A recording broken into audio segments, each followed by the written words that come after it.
Vamos a hablar de un tema muy interesante, se llama la prueba del amor. Hoy va a ser un mensaje en la cual cada uno de los que estamos aquí tenemos que evaluarnos.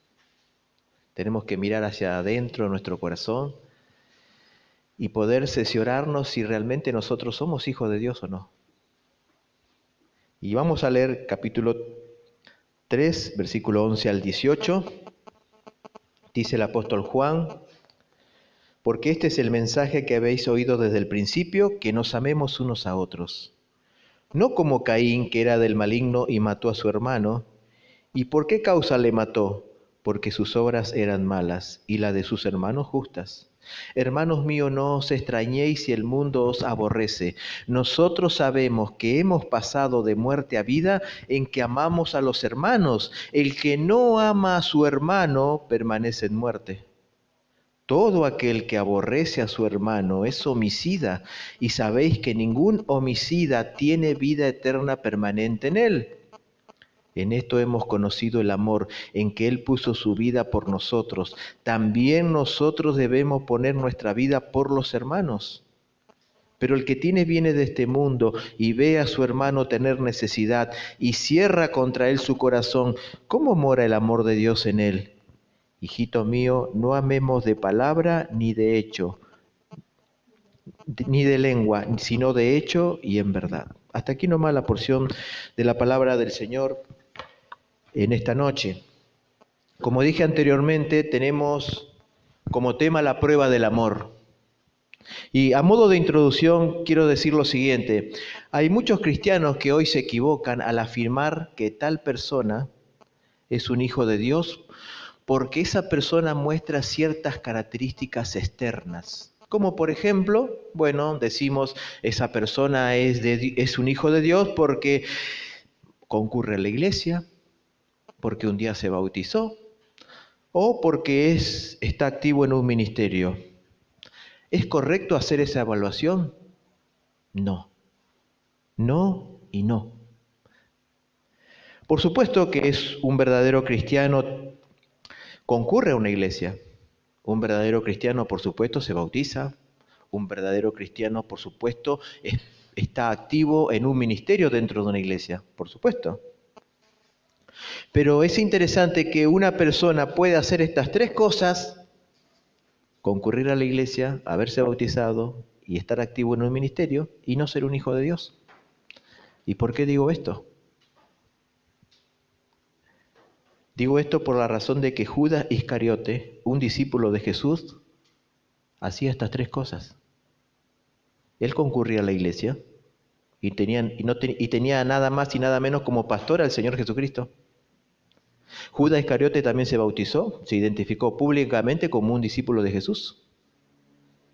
Judas Iscariote también estaba involucrado en el servicio de predicar y administrar el dinero que se recaudaba para sustentar el ministerio de Cristo. Y supuestamente Judas Iscariote era el tesorero del equipo de Jesús. Era una persona de confianza. Pero es interesante qué evaluación Jesús hizo acerca de Judas. Allí en San Juan capítulo 6, versículos 70-71, Jesús respondió a los 12 discípulos: ¿no os he escogido yo a vosotros los 12 y uno de vosotros es diablo? Versículo 71. Hablaba de Judas Iscariote, hijo de Simón, porque este era el que le iba a entregar y era uno de los 12. ¿Qué dijo Jesús de Judas? Que era un diablo. Más adelante Pedro, el apóstol Pedro, dijo lo siguiente acerca de Judas, en Hechos 1, 16, 17. Varones hermanos, era necesario que se cumpliese la escritura en que el Espíritu habló antes por boca de David acerca de Judas, que fue guía de los que prendieron a Jesús y era contado con nosotros y tenía parte en este ministerio. Tanto Jesús como Pedro describieron a Judas como un diablo, un traidor y un hipócrita. Y queridos hermanos, nunca debemos evaluar nuestra salvación o la salvación de otras personas considerando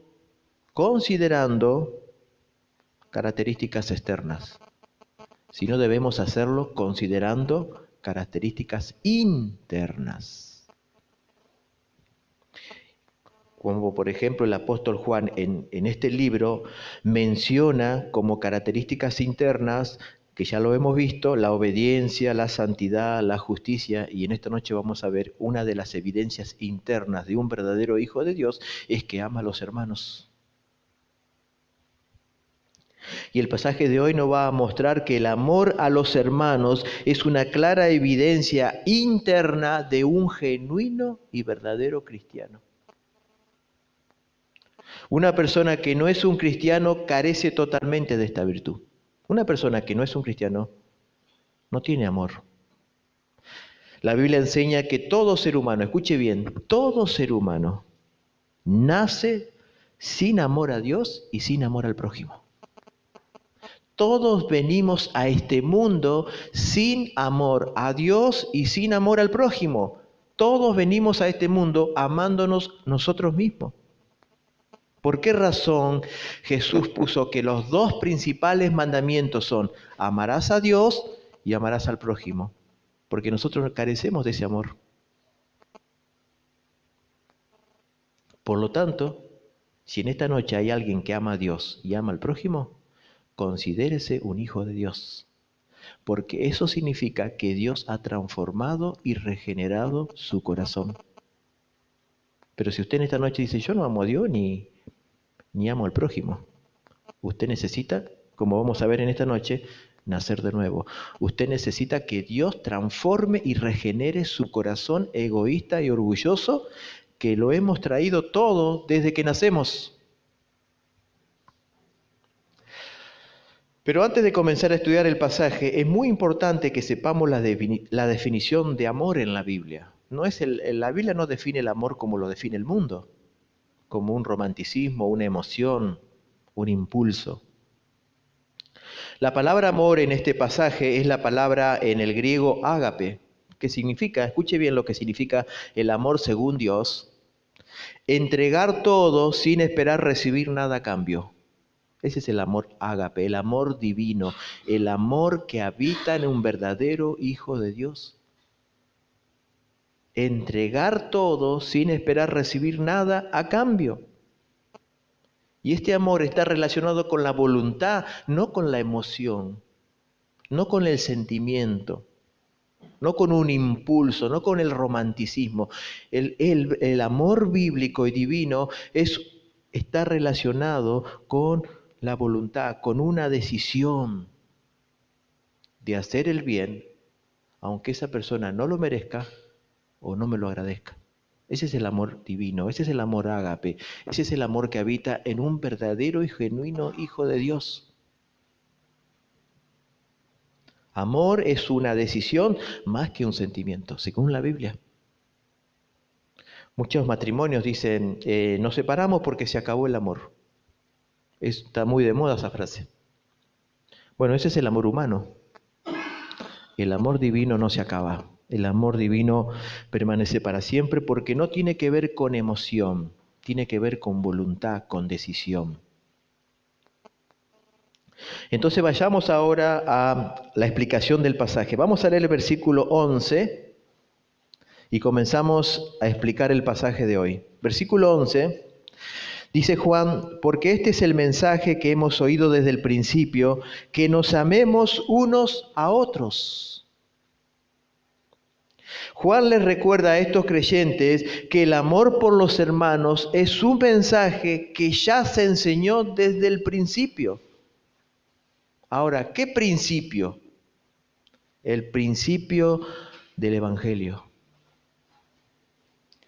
Desde que Cristo vino al mundo, Él comenzó a enseñar el amor entre los discípulos. Sería una clara evidencia ante el mundo incrédulo que eran verdaderamente sus discípulos. Cuando el Señor vino a este mundo, lo primero que hizo fue enseñarle a sus discípulos que el amarse unos a otros sería una evidencia visible ante los incrédulos de que ellos realmente eran seguidores de Jesús. El Señor Jesús les dice allí en el libro de San Juan, capítulo 13, versículo 34 y 35, Jesús dijo: un mandamiento nuevo os doy, que os améis unos a otros como yo os he amado. En esto conocerán todos que sois mis discípulos. El Señor no dijo si hacen milagros. El Señor nos dijo: en esto conocerán todos que son mis discípulos si expulsan demonios. No. El Señor dijo: en esto conocerán que ustedes son mis discípulos si se aman unos a otros. La evidencia de que somos discípulos de Cristo ante los incrédulos no es ir a la iglesia, aunque tenemos que ir a la iglesia. No es colgar un crucifijo en el cuello o en el auto. Tampoco la evidencia de que somos seguidores o discípulos de Cristo no es tener un cartel en nuestra casa que diga somos cristianos. El Señor está diciendo acá que la evidencia que somos sus discípulos es que amamos a nuestros hermanos sin tener en cuenta el color de la piel, su situación económica o intelectual. Los amamos. Ahora, ¿por qué Juan le recuerda este mandamiento? Porque había muchos falsos profetas que negaban el amor, que negaban que el amor fraternal sea una evidencia de un verdadero hijo de Dios. Ellos ponían otras cosas como evidencia, pero Juan está diciendo que una de las evidencias más grandes de que alguien es un verdadero hijo de Dios es que ama a sus hermanos. Juan en toda esta carta hace hincapié en que el amor por los hermanos es una señal visible de que hemos nacido de nuevo, de que Dios ha hecho un milagro en nuestro corazón. ¿Recuerdan que dije? Venimos a este mundo sin amor a Dios y al prójimo y de pronto ahora amamos a Dios y amamos al prójimo. Es porque Dios ha hecho un cambio en nuestro corazón. Por ejemplo, fíjese en el versículo 14 que le acabamos de leer al comienzo, dice: nosotros sabemos, dice Juan, se incluye él, que hemos pasado de muerte a vida en que amamos a los hermanos. El que no ama, dice, a su hermano, permanece en muerte. Clarísimo. No necesitamos un teólogo que nos explique este versículo. Juan está diciendo claramente que nosotros sabemos que hemos pasado de muerte a vida. ¿Sí? ¿Qué significa? Que nosotros sabemos que Dios transformó mi corazón porque yo puedo ahora amar a mis hermanos. También en capítulo 4, versículos 7 y 8, Juan vuelve a reiterar esto: amados, amémonos unos a otros, porque el amor es de Dios. Todo aquel que ama es nacido de Dios y conoce a Dios. El que no ama no ha conocido a Dios, porque Dios es amor. Clarísimo.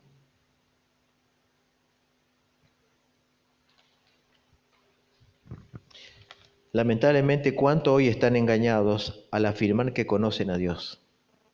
Cuando uno sale a predicar en la calle, todo el mundo dice: sí, yo conozco a Dios, sí, yo creo en Dios. Pero hay una ausencia total de amor de Dios en sus corazones.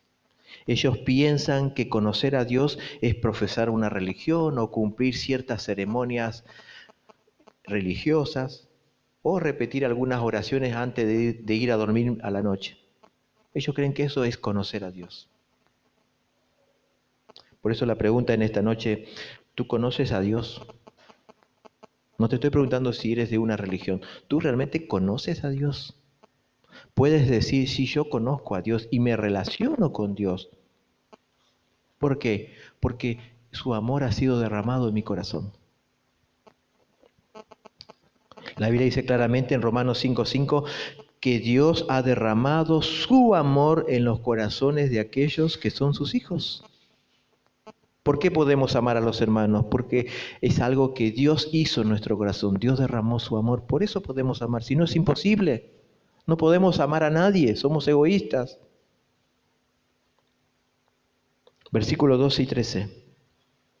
Sigue diciendo Juan: No como Caín, que era del maligno y mató a su hermano. ¿Y por qué causa le mató? Porque sus obras eran malas y las de sus hermanos justas. Hermanos míos, no os extrañéis si el mundo os aborrece.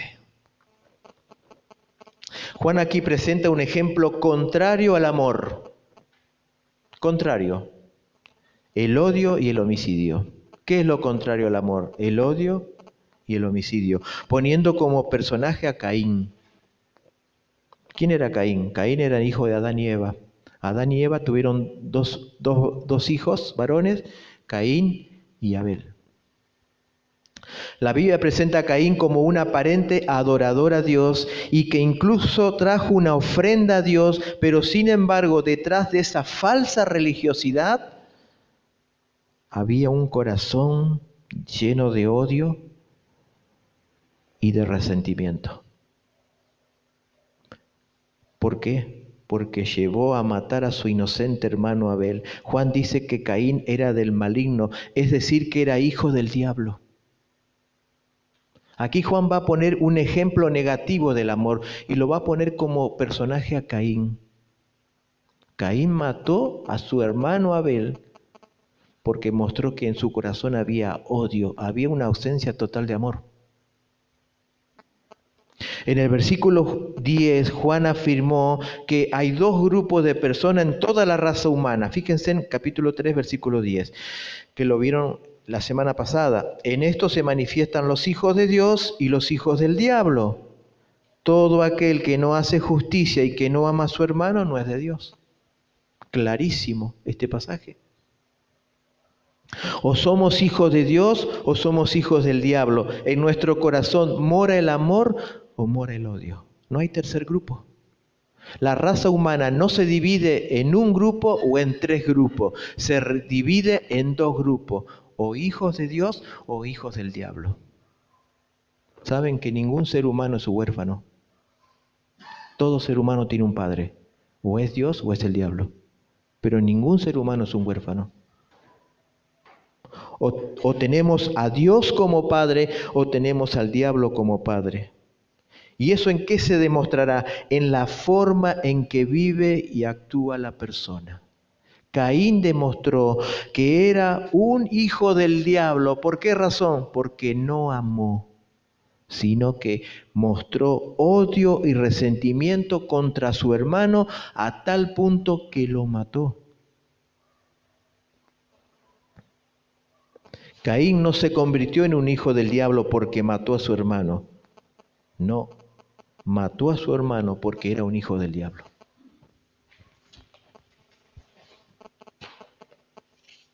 Y Juan da la razón de por qué Caín mató a su hermano. Porque sus obras eran malas y las de su hermano eran justas.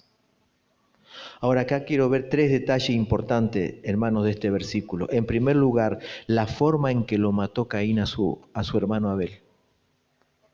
En el original que fue escrito primero a Juan, esa palabra mató hace alusión de cortar la garganta. Es decir, que Caín lo degolló a su hermano, usó el mismo método que se usaba para los sacrificios de animales en ofrenda a Dios por el pecado. Caín degolló a su hermano, le cortó la garganta, en el original significa. Algunos teólogos afirman que Caín, intensamente resentido y celoso porque su sacrificio no fue aceptado por Dios, él quiso ofrecer un sacrificio humano a Dios. ¿Y qué hizo? Le cortó la garganta a su hermano, como diciendo: Dios, acá tienes tu sacrificio de sangre, porque Dios no había aceptado el sacrificio que Caín había traído, porque Caín no trajo un animal como Dios demandaba para la remisión de los pecados, sino que trajo el trabajo de la tierra. Entonces podemos ver que Caín mató a su hermano, lo degolló. Ahora, ¿por qué lo mató? Porque sus obras eran malas y las de sus hermanos eran justas. ¿Saben una cosa? Los impíos odian a los cristianos. ¿Por qué? Porque las obras de los cristianos son justas y las de ellos son impías. Los creyentes, al exponer su conducta moral y santa delante de los impíos, sacan a relucir las obras malas de ellos. Y eso produce en ellos un enojo, un resentimiento como lo produjo Caín contra Abel. Por eso el versículo 13, Juan dice claramente que no deben asombrarse si el mundo los aborrece. Es decir, los no creyentes, cuando dice no os extrañéis si el mundo os aborrece, ¿qué significa? No se extrañen si aquellos que no son hijos de Dios los aborrecen, como Caín. Caín aborreció a su hermano, no porque Abel era una persona injusta, sino porque él era un malvado y su hermano era un hombre justo. Desde Abel hasta el día de hoy siempre fue así. Los hijos del diablo aborrecen directamente o indirectamente a los cristianos.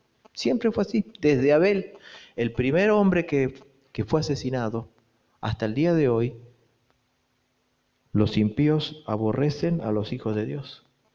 Y eso es lo mismo que le pasó al Señor Jesús. El Señor Jesús en San Juan 15, 18, fíjese en lo que dijo: si el mundo os aborrece, sabed que a mí me ha aborrecido antes que a vosotros. ¿Cuál fue la experiencia de Cristo acá en la tierra con el mundo? El mundo, los no creyentes, lo aborrecieron a tal punto que lo enviaron a la cruz y dijeron: no queremos que este reine sobre nosotros, crucifícale, crucifícale. El mismo desprecio que mostraron a Cristo, se lo mostrarán a todos aquellos que se identifican con el Señor de la gloria. Si tú eres un cristiano, un verdadero cristiano, no esperes que el mundo te aplauda. Nunca esperes que el mundo se va a agradar de ti. Quizás algunos no te van a mostrar el odio visiblemente, pero en su corazón sienten un rechazo, porque la luz y las tinieblas no pueden vivir juntos. Los incrédulos muchas veces se asombran, se ofenden y maltratan a los que son diferentes a ellos, a los hijos de Dios. Como dice 1 Pedro 4:4, a estos, los impíos, les parece cosa extraña que vosotros no corráis en el mismo desenfreno de disolución. ¿Y qué pasa? Os ultrajan, os desprecian, os critican, os calumnian. Un verdadero cristiano nunca será aceptado por un incrédulo, porque un incrédulo odia a Dios, odia a sus discípulos y ama el pecado. En cambio, un discípulo ama a Dios, ama a los que pertenecen a Dios y odia el pecado. Nunca puede haber una comunión con los impíos, jamás. Entonces vimos cómo lo mató, por qué lo mató y por último, ¿quién lo mató? Acá es algo muy interesante. Quien mató a Abel no fue un ateo, ni tampoco fue un pagano, ni tampoco fue un ignorante acerca de quién era Dios. Quien mató a Abel fue un adorador de Jehová que ofreció una ofrenda a Jehová. Interesante esto. La persona que mató a Abel no era un pagano o un ignorante o un ateo, era un supuesto adorador que se había acercado para ofrecer a Dios una ofrenda. Escuchen bien esto, el primer asesino de la raza humana fue un hombre religioso. Y el primer asesinado de la raza humana fue un hijo de Dios. Es interesante. El primer asesino de la raza humana fue un hombre religioso. De igual manera, los hombres que entregaron a Cristo para ser muerto en la cruz no eran los publicanos, ni los ladrones, ni los paganos, sino que fueron los hombres religiosos de esa época. Interesante. Esto nos enseña que las personas religiosas son parte del mundo que aborrece a los cristianos. Ellos no son hijos de Dios, son hijos del diablo, porque en ellos mora el odio, por lo tanto la religión no tiene nada que ver con Cristo, ni el cristianismo. Son dos cosas totalmente opuestas. Si una persona me dice, yo soy religioso, yo lamentablemente le voy a tener que decir, usted va camino al infierno. Usted no tiene nada que ver con Cristo, porque la religión es contraria a Cristo. La religión es parte de ese mundo que aborrece a los verdaderos hijos de Dios. La religión no transforma el corazón. La religión no te lleva al cielo, te conduce al infierno. La religión no manifiesta amor, sino odio y aborrecimiento. La religión manifiesta amor por sí mismo, pero aborrece a Cristo y a sus seguidores. Mi pregunta en esta noche es, ¿tienes a Cristo o tienes una religión? ¿Saben que el infierno está lleno de personas religiosas? Lamentablemente las personas han puesto su confianza en una religión, en un conjunto de reglas humanas, pensando que si yo cumplo esas reglas humanas voy a alcanzar el favor de Dios y voy a ganarme el cielo. Pero eso es una mentira diabólica. La única manera de llegar al cielo es a través de Cristo, en arrepentimiento y fe. La única, no hay otra.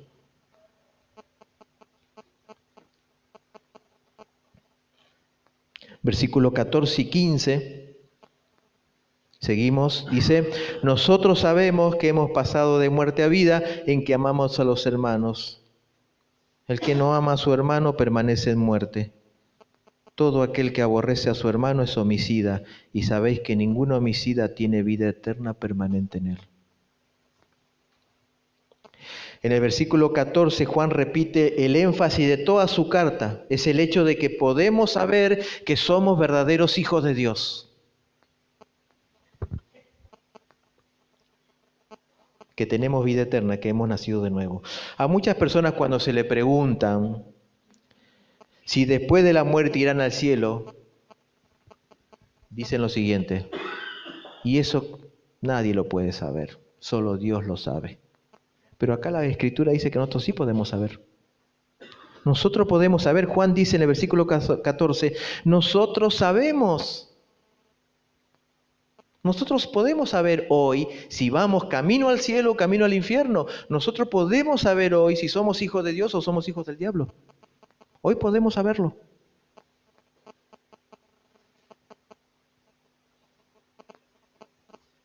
¿Cómo podemos saberlo? El pasaje dice, si tenemos amor por los hermanos, si en nuestro corazón habita el amor de Dios que nos impulsa a amar a nuestros hermanos sin importar su condición. Yo puedo saber hoy que voy camino al cielo, que tengo vida eterna, que soy un hijo de Dios porque amo a mis hermanos.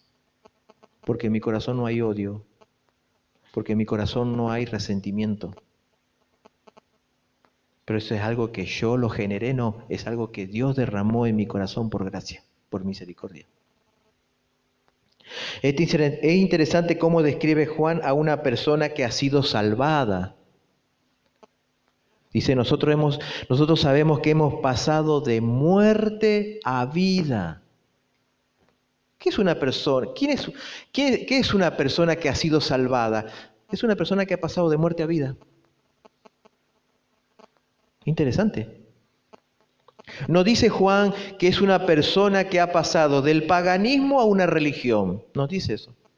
Ni tampoco dice Juan que es una persona que ha pasado de una religión a otra religión. No, una persona que ha nacido de nuevo, un verdadero cristiano, es alguien que ha pasado de muerte a vida. La Biblia enseña claramente que todo ser humano nace espiritualmente muerto. No sé si usted sabía eso. Todos nacemos espiritualmente muertos.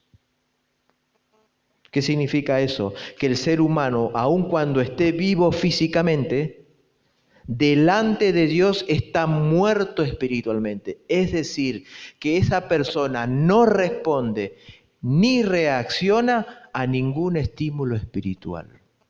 Esa persona no le interesa a Dios ni le interesan las cosas de Dios.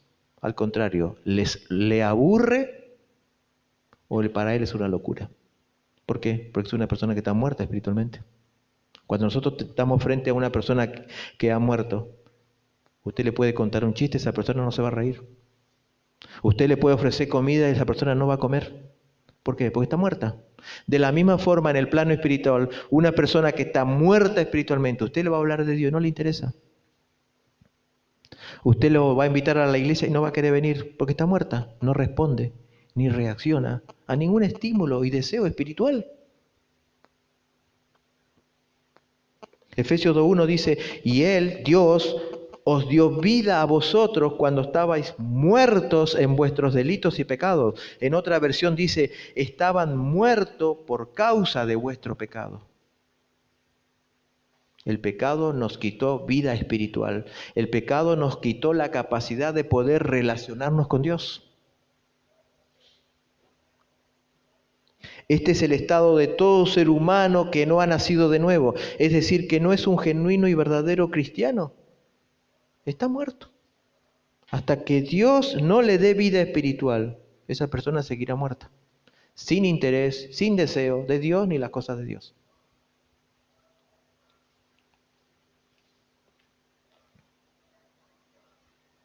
Pero Juan dice que una de las evidencias de que Dios nos ha dado vida espiritual es que ahora el creyente puede y quiere amar a sus hermanos, es decir, a otros que también han recibido vida espiritual. ¿Se da cuenta que usted puede saber hoy si es un hijo de Dios o no? Es porque usted ama a sus hermanos. En su corazón hay amor. Versículo 15 dice, todo aquel que aborrece a su hermano es homicida, y sabéis que ningún homicida tiene vida permanente en él. Juan da más detalles de alguien que está muerto espiritualmente. Es alguien que aborrece, es alguien que tiene su corazón lleno de odio. Según la Biblia, el odio es equivalente espiritual al homicidio. Escuche bien esto. Según Dios, el odio es equivalente espiritual al homicidio. Quizás muchas personas se pueden jactar, yo nunca maté a nadie. Pero el Señor condena al homicidio de la misma forma que condena el enojo. Porque para el Señor la actitud es igual a la acción. Aquí Juan llama homicida a todo aquel que odia a su prójimo. Por lo tanto, no tiene parte en el reino de Dios, carece de vida eterna, a menos que se arrepienta y humildemente venga a Cristo, confesando su pecado. En Mateo 5, 21, 22, el Señor Jesús dijo, ¿oíste que fue dicho a los antiguos, no matarás? Y cualquiera que matare será culpable de juicio, pero yo os digo que cualquiera que se enoje contra su hermano será culpable de juicio. Y cualquiera que le diga necio será culpable ante el concilio. Y cualquiera que le diga fatuo quedará expuesto al infierno de fuego. Aquí Jesús es muy frontal al decir que el enojo y el abuso verbal contra un hermano no solo son la antesala del homicidio, sino que tienen la misma gravedad que un asesinato. Es decir, escuche bien esto, la persona que tiene como estilo de vida el enojo, los insultos y las maldiciones, está claramente demostrando que tiene el corazón de un asesino, aun cuando no haya llegado a la acción de matar. Es un hijo del diablo y va camino al infierno. No lo digo yo, lo dice Jesús. ¿Cuál es la antesala del homicidio? El enojo. Nadie mata sin antes haberse enojado. Toda persona que llega a un homicidio previamente se enojó, entró en ira. Y el Señor dice que tanto el enojo, las maldiciones y el abuso verbal está en la misma categoría que un homicida.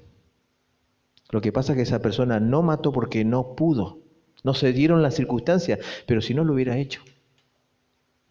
Yo siempre digo que si de pronto se sacarían todas las leyes, supongamos que dirían, bueno, ahora de aquí en más el asesinato no es más, no es algo que a la persona lo llevará a la cárcel. Cualquier persona puede matar ahora, no va a tener ningún inconveniente. Nos desaparecemos todos, porque muchas personas no matan, pero en su corazón desean hacerlo. Y si no lo matan físicamente, matan su reputación, su carácter, su testimonio, su vida. Por esa razón el Señor dice que una persona que en su corazón anida, tiene como estilo de vida odio, resentimiento, está siendo acusado del mismo pecado que Caín, ser un homicida, un asesino. Y un homicida no tiene vida eterna, a menos que se arrepienta y crea en Cristo como su Señor y Salvador. Ahora Juan en los versículos 16 al 18 nos va a mostrar las señales o marcas distintivas del amor que tienen los genuinos y verdaderos hijos de Dios. En estos 3 versículos siguientes, Juan nos va a dar 3 marcas o señales de lo que es un genuino amor, de lo que es el amor divino que ha derramado en nuestros corazones. En el versículo 16 vamos a ver que el amor divino que Dios ha derramado en sus hijos es un amor sacrificial. Versículo 16 dice, en esto hemos conocido el amor, en que Él puso su vida por nosotros. También nosotros debemos poner nuestra vida por los hermanos. El amor divino que habita en el corazón de un genuino cristiano es un amor sacrificial. Juan comienza este versículo dando por sentado que los cristianos conocemos el amor divino y pone como ejemplo a Cristo. ¿Cuál fue el ejemplo del odio? Caín. Ahora pone el ejemplo del amor, Cristo. Dice que Cristo puso su vida por nosotros. La expresión puso su vida indica sacrificio, indica entrega de uno mismo por los demás. También implica vaciarse de sí mismo. En esta clase de amor divino hay una ausencia total de egoísmo. El amor sacrificial de Cristo hacia nosotros es el mismo amor que debemos mostrar hacia nuestros hermanos. Juan dice, así como Cristo nos amó a nosotros, así ustedes tienen que amar a sus hermanos. Un amor sacrificial. Es interesante que Juan nos dice, no pone como ejemplo o referente el amor de una madre hacia un hijo, ni el amor de un hijo hacia los padres, ni el amor de un esposo hacia una esposa. No, la forma en que ustedes deben amar a sus hermanos debe ser el amor que Cristo mostró a ustedes. Ese es el amor, ese es el verdadero parámetro del amor, un amor sacrificial, porque Él puso su vida por nosotros. Él tomó mi lugar, Él ocupó mi lugar.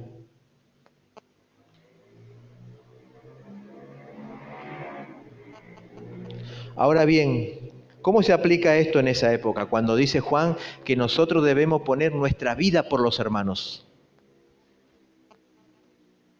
Bueno, cuando un cristiano era encarcelado por su fe en Cristo, él no recibía alimentos del Estado. No es como ahora, que en una cárcel el mismo Estado alimenta a los presos. En esa época no. Cuando un cristiano era arrestado por su fe en Cristo, el gobierno no le daba la comida. Él dependía exclusivamente de su familia o de sus hermanos que le lleven comida, de otra forma moriría en la cárcel. Entonces, un verdadero cristiano, ¿qué hacía? Arriesgaba no solo su libertad, sino su vida, y le llevaba comida a ese hermano que estaba preso por causa de Cristo. Y quizás ese hermano que le llevaba comida podía quedar preso o podían matarlo. De eso se está refiriendo Juan. Eso es poner la vida por un hermano, es arriesgar la vida por un hermano, como lo hicieron muchos. Aún Pablo arriesgó su vida por llevar el Evangelio. Todos los apóstoles y discípulos arriesgaron su vida por sus hermanos. Hoy en el siglo XXI quizás nunca nos toque morir por un hermano, porque gracias a Dios en esta parte del planeta no hay persecución. Pero sí tenemos que morir cada día a nuestro egoísmo y comodidad. Todos los días tenemos que morir a nuestro egoísmo y comodidad para bendecir y beneficiar a nuestros hermanos. El amor divino se caracteriza por sacrificio. No es como el amor humano. El amor divino es sacrificio. Y pone de ejemplo, Cristo puso su vida por nosotros. Pero también el versículo 17 nos va a mostrar que el amor divino es generoso. Versículo 17, pero el que tiene bienes de este mundo y ve a su hermano tener necesidad y cierra contra él su corazón, ¿cómo mora el amor de Dios en él? El amor divino no solo se sacrifica, sino que también da, comparte, es generoso. Aquí Juan da un ejemplo negativo de lo que es el amor, es cerrar el corazón. Juan dice, si alguno tiene bienes de este mundo, Dios te ha bendecido materialmente, pon un ejemplo, y ves a tu hermano en necesidad y cierras tu corazón, Juan pregunta, ¿mora el amor de Dios en ese corazón? Por supuesto que no. Por supuesto que no. El amor divino es generoso, no egoísta y mezquino. Por esa razón Juan pregunta que si alguien cierra su corazón ante la necesidad del otro, el amor de Dios no mora en él. ¿Ustedes piensan que Dios es mezquino o generoso? No, Dios es generoso, a tal punto que hace salir su sol sobre buenos y malos y hace llover sobre justos e injustos. Y ese amor ha sido derramado en nuestros corazones. El apóstol Santiago también habla algo similar a esto en su carta allí en Santiago capítulo 2, versículo 14 al 17. Vamos a buscarlo. Santiago capítulo 2, versículo 14 al 17.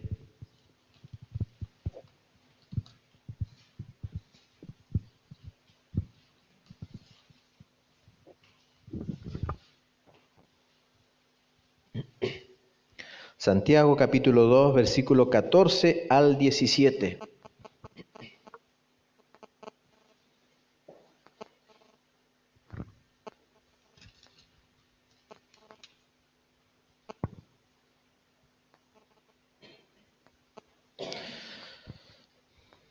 Hermanos míos, ¿de qué aprovechará si alguno dice que tiene fe y no tiene obras? ¿Podrá la fe salvarle? Y si un hermano o una hermana están desnudos y tienen necesidad de mantenimiento de cada día, y alguno de vosotros le dice, id en paz, calentaos y saciaos, pero no os dais las cosas que son necesarias para el cuerpo, ¿de qué aprovecha?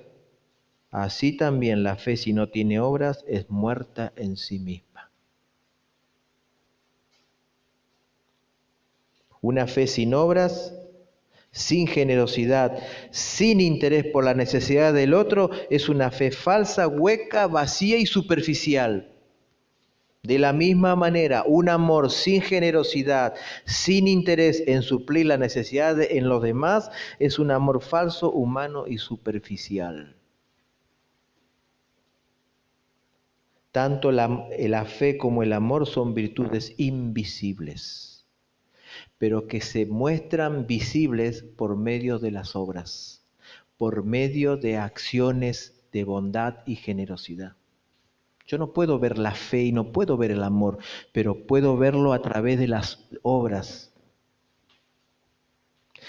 Y en Mateo 25, en el primer juicio final, Dios manifestará públicamente quiénes son sus hijos y quiénes no lo son. Escuche bien esto. A sus hijos los compara como ovejas y a aquellos que no lo son los considera cabras. ¿En qué se distinguen estos dos grupos? Estamos hablando del día del juicio final. en que los hijos de Dios tuvieron un corazón generoso con aquellos que estaban sumergidos en necesidad, mientras que los que no eran creyentes fueron indiferentes a las necesidades de los otros.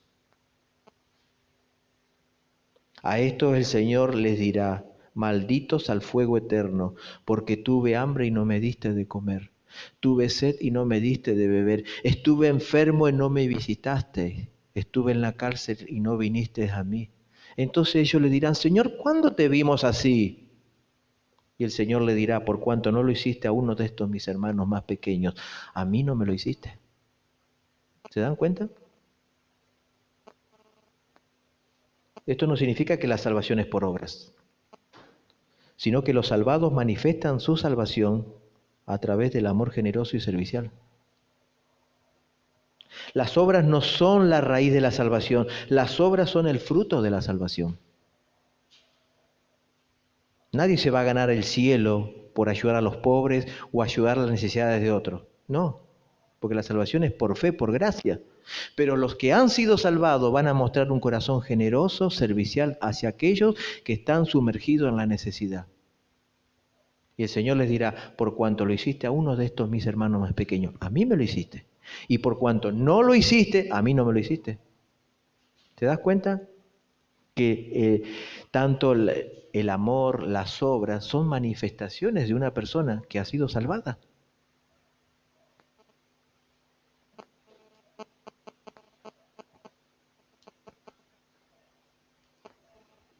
Y aquí hay algo interesante, que no solamente los hijos del diablo aborrecen, sino que también los hijos del diablo son indiferentes a las necesidades de otros.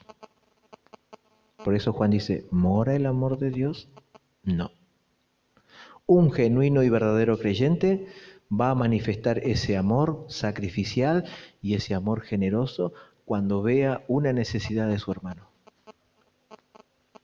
Y en tercer lugar, para terminar, versículo 18 de 1 Juan, volvemos a 1 Juan. Hijitos míos, no amemos de palabra ni de lengua, sino de hecho y en verdad. En tercer lugar, el amor divino es un amor práctico. Juan dice claramente que el amor divino no se basa en palabras, emociones o deseos, sino en obras y acciones. El amor divino no mueve la lengua, sino que mueve sus brazos y sus piernas. El amor pasivo no tiene nada que ver con el amor divino. Las personas te podrán llenar su boca diciendo: te amo, voy a orar por vos, pero si eso no mueve tus manos y tus piernas para suplir la necesidad de las personas, es un amor falso, humano. Dios no nos dejó dicho en su palabra que nos amaba y se quedó de brazos cruzados en el cielo, sino que actuó enviando y entregando a su propio Hijo para morir en una cruz y así redimir a todos los pecadores que se arrepientan. Dios no solo nos dijo que nos amaba, sino que actuó, obró, envió a su Hijo a este mundo por nosotros. El amor divino no es pasivo, es activo. San Juan 3:16 dice: porque de tal manera amó Dios al mundo que ha dado a su Hijo unigénito. Dios amó y Dios dio. Dios amó y Dios actuó. El mejor ejemplo práctico del amor es Dios. Por tanto, el amor que no se expresa en acciones es un amor falso, hipócrita y superficial. Queridos hermanos, nuestras palabras no tienen ningún valor si no están acompañadas de acciones. Consideren lo que el Señor Jesús dijo: no todo el que me dice, Señor, Señor, entrará en el reino de los cielos, sino el que hace la voluntad de mi Padre que está en los cielos. ¿Cuántas cosas podemos decir? Pero si lo que decimos no está respaldado con lo que hacemos, son vanas palabras. Esto nos muestra claramente que el cristianismo no consiste en palabras, sino en acciones, en obediencia, no como un requisito para ser salvo, sino como una evidencia de que soy salvo. Hoy todos tenemos que evaluarnos si somos hijos de Dios, si hemos nacido de nuevo, si hemos pasado de muerte a vida, si habita el amor de Dios en nuestros corazones, si hay un genuino interés por suplir las necesidades de otros. De lo contrario, tenemos que arrepentirnos, porque eso nos está indicando que somos religiosos, no hijos de Dios. Juan es muy frontal, hermano. En toda su carta muestra 12 marcas de una persona que realmente ha nacido de nuevo. Porque hoy vivimos en un tiempo donde muchos están engañados. Creen que son hijos de Dios porque tienen una religión, porque nacieron en un hogar cristiano, porque no son tan malos como los otros. Juan dice claramente, un genuino y verdadero cristiano tiene amor por sus hermanos. ¿Y cómo es ese amor que él tiene en su corazón? Es un amor sacrificial. En segundo lugar, es un amor generoso. Y en tercer lugar, es un amor práctico. No es solo palabras, emociones, es un amor activo. Por eso en esta noche tenemos que evaluarnos si somos hijos de Dios o somos hijos del diablo. El Señor dijo claramente que en el futuro Él va a decir, muchos me dirán en aquel día, Señor, hice esto, hice aquello. ¿Y el Señor qué le responderá? Hacedores de maldad. ¿Qué sabe qué significa eso? Ustedes hicieron esto, pero ustedes tenían un corazón malvado. Un corazón donde no había amor, un corazón donde solo había resentimiento, odio, un desprecio por Dios y por el prójimo. Por eso, en esta noche, cada uno de nosotros tenemos que evaluarnos si soy un verdadero hijo de Dios. Y si no lo soy, mira a Cristo. Cristo dice que vino al mundo para salvar a los pecadores. ¿Pero qué pecadores? Aquellos pecadores que se arrepienten. Aquellos pecadores que se sienten pecadores, que merecen el castigo de Dios, pero acuden a Cristo en arrepentimiento y fe. Que van hacia Cristo diciendo, Señor, soy un pecador, tengo un corazón malvado, en mí no hay amor, pero Señor, transfórmalo, cámbialo, yo quiero ser parte de tu familia, sácame de la muerte espiritual y llévame a la vida espiritual, quiero ser un hijo de Dios. Y el Señor dice, al que a mí viene, yo no le echo fuera. Por eso mi oración en esta noche es que nadie salga de este lugar sin saber si es un hijo de Dios o es un hijo del diablo. Y si eres un hijo, si hoy te has dado cuenta que no eres un hijo de Dios, solamente eres un religioso, hoy hay que arrepentirse de los pecados. Hoy hay que venir a Cristo en arrepentimiento y fe. Porque de lo contrario la Biblia dice que hay un destino de condenación para todos aquellos que rechazan a Cristo, para todos aquellos que no se humillan, para todos aquellos que no quieren que Dios transforme su corazón. Hay un destino de condenación. Por eso hoy es el día de salvación, dice la Biblia. Hoy tengo que arreglar mis cuentas con Dios. Nadie de los que está acá puede asegurar que mañana va a estar. Hoy tenemos que arreglar las cuentas con Dios. Hoy tenemos que saber nosotros que si somos o no somos hijos de Dios. Hoy, porque mañana puede ser demasiado tarde.